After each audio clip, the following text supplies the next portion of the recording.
It's like some people are still busy asking me questions here and there. Please, can I take a photo? That is not happening here in Kenya. A Kenyan can literally walk past you like a flying toilet.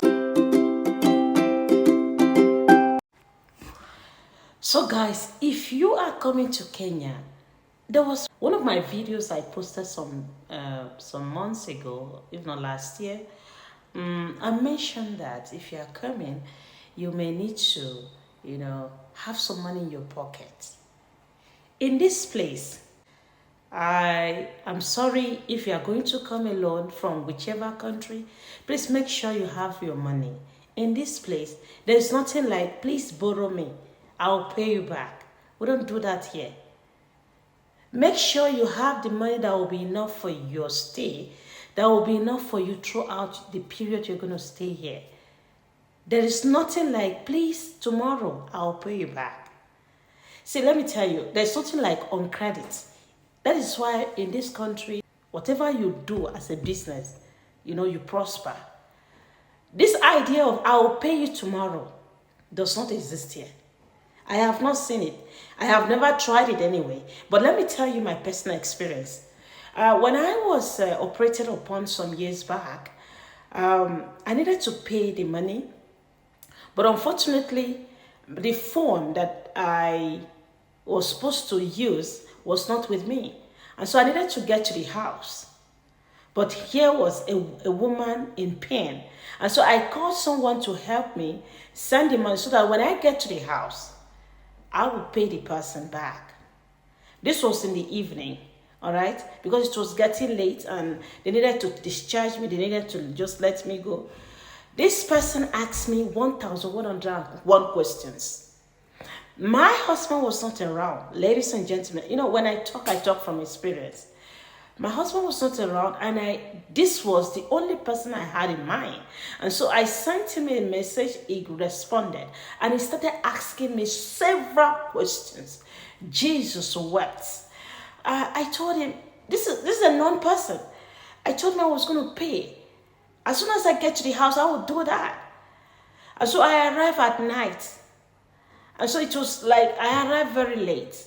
So I slept off. Remember, I was sick. I had an operation back in there. And then around 5 a.m., I got a call from someone who was known to us. Someone who is, I could cook for him in my house. You're talking about someone that we know very well. At 5:30 a.m., 5:30 a.m., I got a call in the morning looking for his money. I felt so blue. And I started praying for a widow. I started praying that God in heaven would watch over every widow out there. Because just imagine what a widow will go through. I am from that background anyway. But I started praying for every woman whose husband is not alive. I prayed, I cried. Because this is somebody that we know too well. I had to send that money. But I was crying. I was in deep pain. So I am telling you, if you are coming to Kenya, please make sure you have your money. Make sure you don't go borrowing because it will be a serious, embarrassment. You wouldn't want to be embarrassed, right? If you don't want to be embarrassed, then don't try it. Here, we don't give out money that much. Why should I even give you money for crying out loud? Everybody work for their money. This was because I was in the hospital. You understand? God in heaven has always been kind to us. He says in his word that you will lend to many nations. I can boldly say God has been with me here in Kenya. God has been providing. But at this material moment, I was in deep pain and I couldn't pay. And I needed to get to the house, then send the money. And I quickly asked somebody that I knew, and that was it. So guys, if you're coming to Kenya, have this at the back of your mind.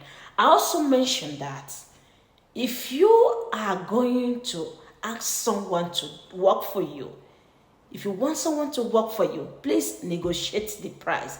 These are the tiny things that trigger problems. Okay? These are the tiny things that trigger problems. Okay, renting a house. You see, I'm addressing my people at this point.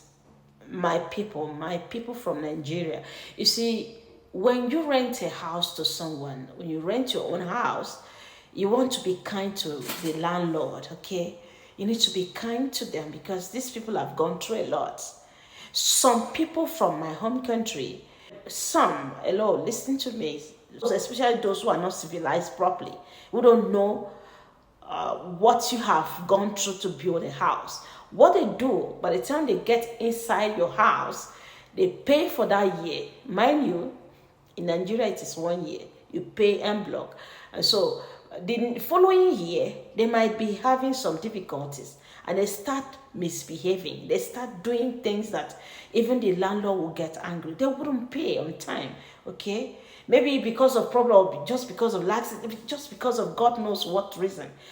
That kind of attitude, I said it before, please do not come to Kenya to display such attitude. Once you are caught, you will be ejected, you'll be homeless, and no human being in this country will come to your rescue. Make sure you have your money in your pocket before you arrive here. And don't come here with Nigerian currency. No one is going to help you. We don't change that here. You can come with dollar and change, okay? I am talking to you because some people are still busy asking me questions here and there.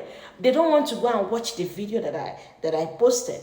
They're still busy asking. So guys, I am begging you in the name of God, if you are coming to Kenya, make sure that you have your money loaded. You rent a house here as God will have it. It's only pay as you go. You want to spend a month, you pay for a month. Nobody will ask you to pay for a year. For a year, no. You pay for a month. You can pay 3 months ahead so that you don't have problem with anybody. All right? Having been in this country for some time, I think I should tell you some of the things that you need to, be on a lookout for.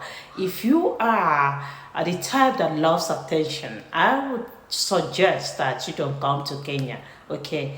Because most times, if you bump into a celebrity, everybody will be like, I want to take a picture with you. I want to do this with you. Please, can I take a photo? Can I have your picture? Can I have your number? That is not happening here in Kenya. Let me tell you. You know what? A Kenyan can literally walk past you like a flying toilet, okay? Pass you like for real. And there is nothing you can do about it. And in fact, you are not existing. Yes, no matter how hard you work, it's your money. No one want to know whether you have the money or not, whether you've been entertaining people or not. Honestly, I went to town and I saw one of the celebrities. He was just walking like a normal human being, trekking, okay? From a distance, I saw, is that not the man that I used to see? This is unlike my place, okay? If you see a celebrity, my goodness, one thing you want to do is to at least, greet. I saw these people passing this man from a distance, and he never, there was no greeting, nothing. They just walked past. And so the thing is, Kenyan, mind their business. Is your money trying to put food on someone's table? There are a lot of troubles in this country, just like every other country, all right? People tend to mind what is bugging them. People tend to focus on their onions. They don't care what you have. Except maybe when you have the money and you want to impact on others positively. That is when somebody will give you attention. Otherwise, seriously, we don't give a damn shit here. It's your money is your money, and if your money does not put food on my table, why should you be elevated like a demigod? Why should I elevate you more than my personal self? No. You are a human, I am a human. So for some of you who are coming from a different country and you want to, like my own very home country, you want to be elevated, you want everybody to look at you like, hey, you have arrived. Sorry, you have to let that attitude of yours down the toilet, because here, Harper, We mind our business. We don't care what you have in your pocket unless it is coming to impact on us Kenyans positively. As simple as that. Otherwise, ciao. We don't give a damn shit, okay? Yes, again, for those of you who love title too much, you want to, uncle, auntie, sister, you came here. I remember when I hosted some people in here and they were so, I have been acculturated.